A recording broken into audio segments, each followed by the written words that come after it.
بسم اللہ الرحمن الرحیم۔ السلام علیکم ورحمۃ اللہ وبرکاتہ۔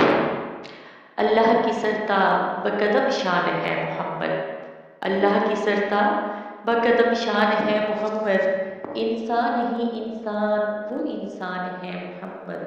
قرآن تو انہیں ایمان بتاتا ہے اور ایمان یہ کہتا ہے میری جان ہے محمد صلی اللہ علیہ وآلہ وسلم۔ آج کا ہمارا عنوان ہے اتباع رسول قرآن کی روشنی میں۔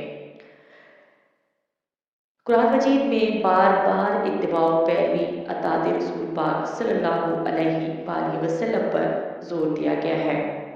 چند ارشاد ربانی ہیں۔ آیت ہے سورۃ محمد، آیت نمبر 33۔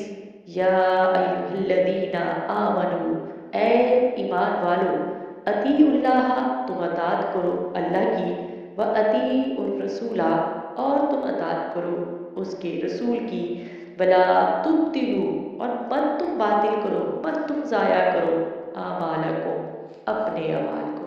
اللہ تعالیٰ نے کھلم کھلا فرمایا کہ تم دیکھیں کس کی ہمیں اطاعت کا حکم دیا گیا ہے؟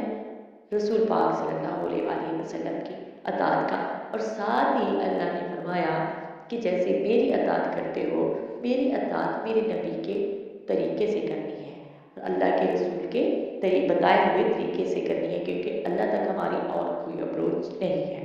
ایک اور آیت مبارکہ سورۃ النساء، آیت نمبر 80۔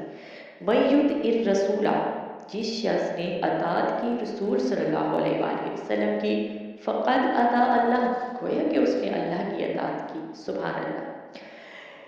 تیسری آیت میں بتاتی ہوں آپ کو، سورۃ النساء، آیت نمبر 64۔ اللہ تعالیٰ فرماتا ہے وَمَا أَرْسَلْنَا مِن رَّسُولٍ إِلَّا لِيُطَاعَ بِإِذْنِ اللَّهِ، ہم نے کوئی رسول نہیں بھیجا، کوئی رسول نہیں بھیجا مگر اس لیے کہ اس کی اطاعت کی جائے اللہ کے حکم سے۔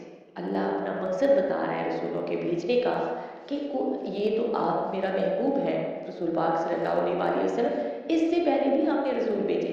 اللہ تعالیٰ فرماتا ہے تو اسی مقصد کے لیے بھیجے کہ ان کی پیروی کی جائے، اور یہ آخری رسول ہے، خاتم النبیین ہے، تو ضروری ہے کہ ان کی اطاعت اور فرما برداری کی جائے اور ان کی پیروی کریں، ان کے راستے پر چلیں۔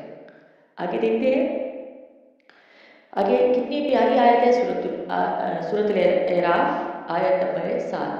وَمَا آتَاكُمُ الرَّسُولُ، جو تمہیں رسول پاک صلی اللہ علیہ وآلہ وسلم دیں، فَخُذُوهُ، تم اس کو اختیار کرو، یعنی جو احکامات وہ دیتے ہیں انہیں قبول کر لو، اپنا لو۔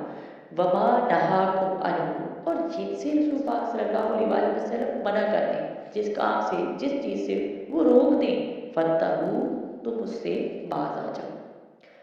آیت نمبر 5 ہے،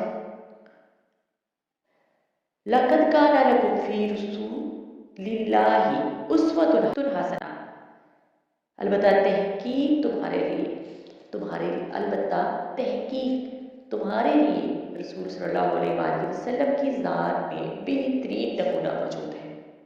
ایک اور آیت اللہ تعالیٰ فرماتا ہے، یہ بھی سورۃ آل عمران کی آیت پر 31 ہے۔ اللہ تعالیٰ فرماتا ہے قُلْ إِن كُنتُمْ تُحِبُّونَ اللَّهَ فَاتَّبِعُونِي يُحْبِبْكُمُ اللَّهُ، فرما دیجیے میرے پاک پیغمبر صلی اللہ علیہ وآلہ وسلم، اگر تم محبت کرتے ہو اللہ سے تو میری پیروی کرو، اللہ خود تم سے محبت کرے گا۔ سبحان اللہ۔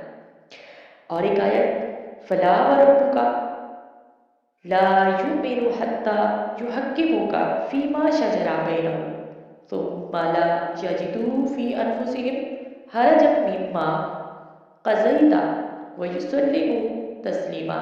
سورۃ النساء، آیت نمبر 65۔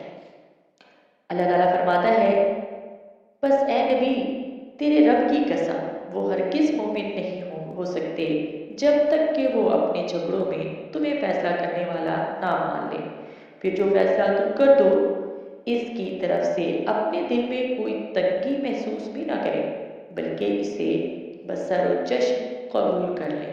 سبحان اللہ۔ اس قدر ہمیں اللہ تبارک و تعالیٰ قرآن مجید میں اپنے پیارے محبوب حضرت محمد صلی اللہ علیہ وآلہ وسلم کی اطاعت اور فرما برداری کا حکم دیتا ہے۔ پورے قرآن میں رسول پاک صلی اللہ علیہ وسلم کی شان بیان کی گئی ہے۔ اللہ تعالیٰ ہمیں توفیق دے کہ ہم بھی رسول پاک صلی اللہ علیہ وآلہ وسلم کی پیروی کریں، ایسی پیروی کریں جیسا کہ اللہ تعالیٰ نے ہمیں حکم عطا فرمایا ہے۔ دعا میں یاد رکھیے گا۔ اللہ تعالیٰ آپ کو اور مجھے ان احکامات اور قرآن آیات پر عمل کرنے کی توفیق عطا فرمائے۔ اللہ حافظ۔